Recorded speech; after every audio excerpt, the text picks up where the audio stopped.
Hello, everyone. Welcome to episode number 6 of Chatting with Anthony.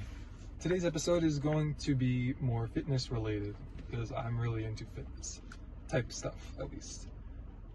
The prompts will be, I don't know if prompt is even the right word for this. In case you couldn't tell, I just finished school. But the question I'm asking you guys, and I'm going to talk about, is why do we get fat? Or I guess you could say more specifically, like how. I guess I'll just talk about how. You increase your body fat by eating in a caloric surplus. That is the only way it can happen.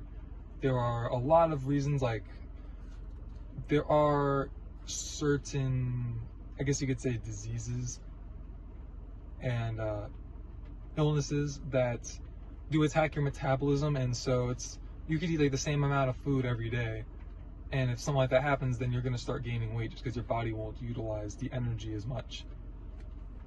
That is definitely a real reason. I'd say the most common reason, especially here in America, is just, as I said, a caloric surplus. You eat more calories than your body burns.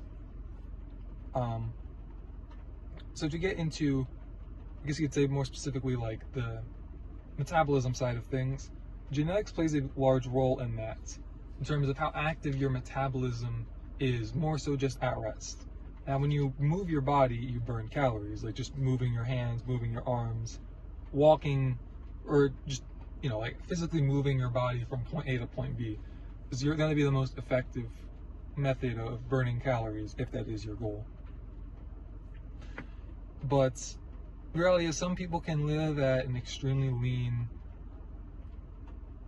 body fat percentage and just live comfortably. A lot of people, that's just not the case. And it's not that there's something wrong with you. It's not that it doesn't necessarily mean you have bad eating habits. It could just be like your body is more comfortable at a higher body fat percentage than, what you'd see in a magazine, which don't compare yourself to what you see in magazines, all right? Please don't do that. But to go, I guess you'd say, farther into that, reasons why we overeat.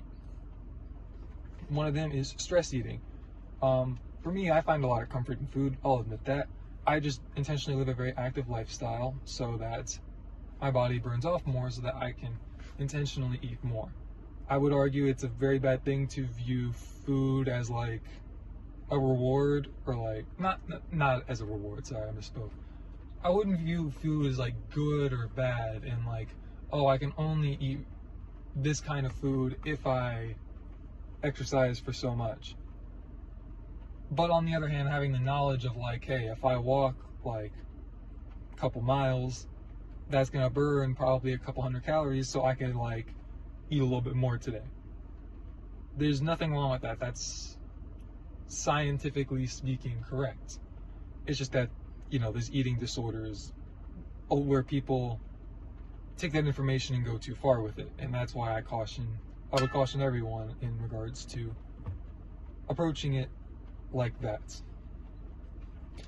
But yes, you find comfort in food, and so if you're overly stressed out about something, that's something you're going to look to for comfort. As a Christian, I would say, always seek God first for your comfort. He is the ultimate provider of that. But I'll admit, like, I do too. Like I know, for example, I track my calories, and so I have a rough estimate on how much I should be eating, also based on my hunger levels and how active I seem to myself. I could eat a lot more plain food and just view the food as fuel, and I would argue that's probably a healthier way to view it. Like, view food as something that you can utilize as a treat sometimes, but for the most part, sticking to very nutritionally dense, not that you have to eat bland, but try not to add too much stuff that has a lot of processed ingredients to it. I'll admit, I don't really eat like that. I try to utilize a lot of whole foods in what I eat, but I'm not afraid to utilize food products. I do quite a bit. I'd argue that in general, you will be healthier the less processed food you have. However, processed food, like processing a food does not inherently make it bad. It just increases the chance that something has been tampered with. But at the same time, also remember that, you know, the whole foods that like grow from the ground are sprayed with pesticides. So it's, it goes both ways. Like, and if you also keep in mind a whole food, if you were to like see the ingredients that are actually within that whole food, it's longer than, it's about as long as a lot of the processed junk you see.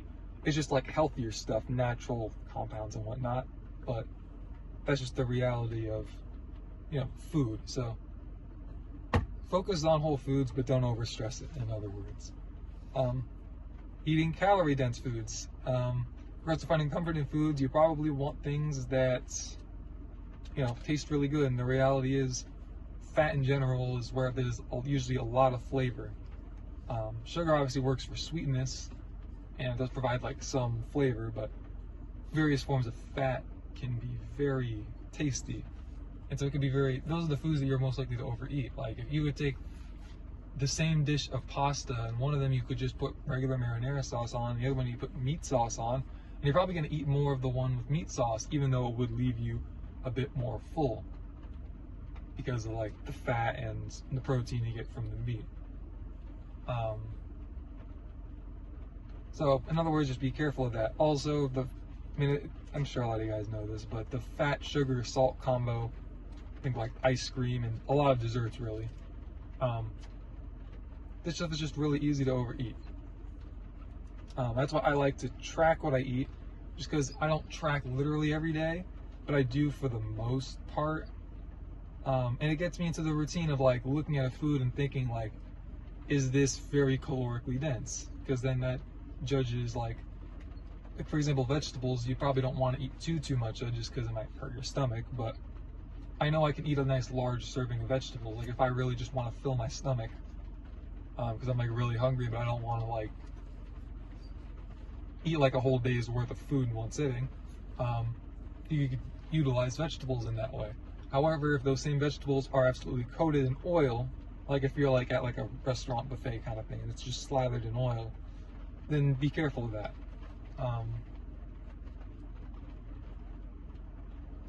Alright, I'm going to move on to the next one. One of them would be lack of food knowledge. I'm going to talk about macro and micronutrients. So in regards to macronutrients, that is the basis, or I guess get to the different components of what calories are. There is fat, carbs, and protein, and there's also alcohol. I believe alcohol is like 7 calories a gram, I've heard. Not 100% sure how that works, but I believe that's that. Fat and carbs are 4 calories per gram. Fat is 9 calories per gram. Carbs and protein are 4 calories per gram. And then there's fiber. Insoluble fiber is definitively 0 grams of 0 calories. And soluble fiber, there's research showing it might be, last I checked at least, there's research showing it might be 2 calories per gram, but it very well could also be 0.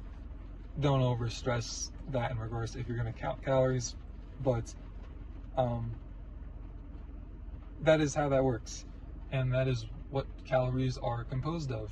And so think of like, if you see somebody overweight, you hear people say like, oh, they got a beer belly, because you know, you could drink a couple hundred calories, and then typically it influences you to make bad food decisions. So it's like that, you can easily get overweight going that route.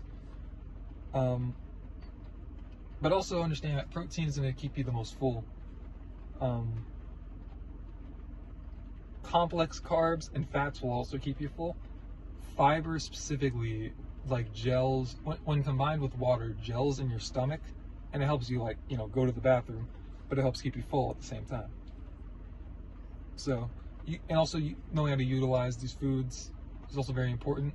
And also understanding, like, for example, white potatoes are a simple carbohydrate. Like, or not, I don't know if white potatoes is the right word, but like russet potatoes, I believe they are called. If you eat like a 300 calorie portion of it, your blood sugar is probably going to spike up and down, because that's just what potatoes do. It's a simple carb, but those kinds of potatoes. It's a simple carbohydrate, but it is one of the most satiating foods regardless. So also understand that just because something's a complex carb, like brown rice is a complex carbohydrate, it digests very easily, and for me it doesn't leave me very full. So understanding also how your body reacts to certain foods is also key. And also micronutrients. Think along the lines of vitamins and minerals. Those don't necessarily influence weight gain, but they will keep you healthy, which obviously you want to do. You'll probably be sick less often if you're hitting micronutrients. Percentages, requirements, however you want to view it.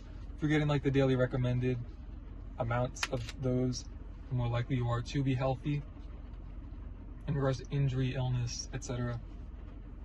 Also factoring in that sometimes your body will tell you you're hungry or give you cravings for a certain kind of food simply because it is lacking in a micronutrient that that food has a lot of. So like if you're low in calcium, maybe you'll crave cheese, or if you're low in like antioxidants, maybe you'll crave like dark chocolate or blueberries. Don't use that as an excuse to eat a Hershey's bar. But the body is very interesting, and there's also a lot of stuff that you're gonna have to learn about your own body for yourself. That is just how it goes. Take this information, use it as you will. I've spent years figuring out how my body reacts to things, and not to say that I started learning how to do it on day one. I just kind of started and then I learned as I went. So I guess another thing I'd also say, don't be afraid to start, whether you want to gain weight, lose weight, just be more fit.